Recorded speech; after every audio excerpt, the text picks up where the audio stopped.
my spiritual autobiography, part 3. So I was talking about what was happening to me almost now 30 years ago. And I'd had this opening. And the end of the opening for me, which I didn't know was the end of the opening, came when I had to go and visit a friend who had left her life work as the head of all NGOs at the UN to go on spiritual retreat, which I didn't know exactly what that meant, but I knew I had to go and visit her. And I went out and visited her, and she had become a devotee of Yogananda's, and she had gone to Encinitas to open to a life of spirit and prayer. And I knew I had to go and visit her. And the day before I went there, she fell down and hurt her ankle very badly. So when I got there, she was in a lot of pain, and she had really bad swelling, and her ankle had actually turned quite a bad shade of purple. But nonetheless, she wanted to take me to the holy grounds of the fellowship. So she takes me to the holy grounds of the fellowship, and we start by doing this wonderful heart chanting for an hour where we're just sounding, a community of people sounding from their hearts, which was just beautiful and profoundly opening.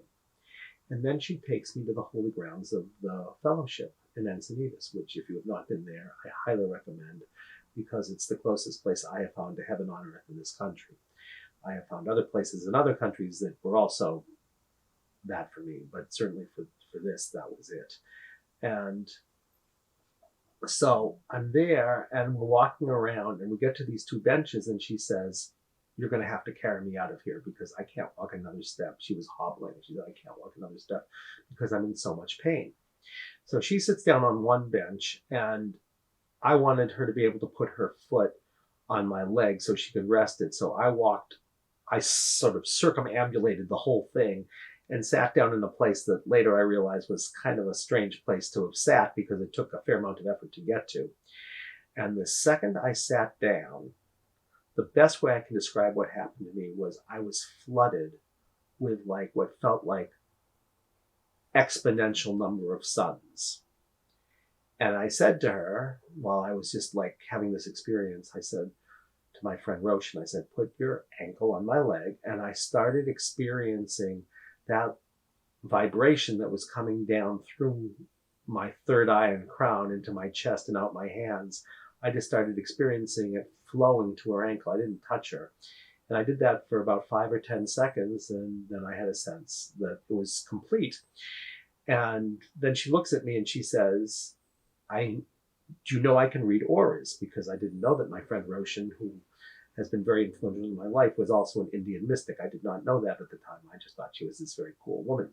But anyway, so she says, "You know I can read auras, don't you?" And this was 1990 or 1991, I guess. And I said, "Roshan, I'm a nice Jewish boy from Boston. What do I know from auras?"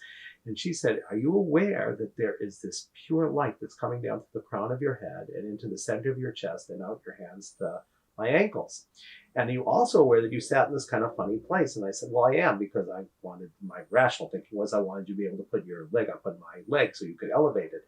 She said, "That's called the seat of the healer. People just generally don't sit in that seat." But she said, "I had the sense that that was the right place for you." And I trusted my friend Roshan very much. So anyway, that whole conversation is taking a minute or so. And then we look down, and there is no swelling. All the discoloration has gone away. And she gets up and she walks, and there's no pain. At which point I'm thinking to myself, we are not in Kansas anymore. And that was where a whole new chapter of my life began. And if you want to hear about that, I will share that with you in the next part of this spiritual autobiography. Thank you very much.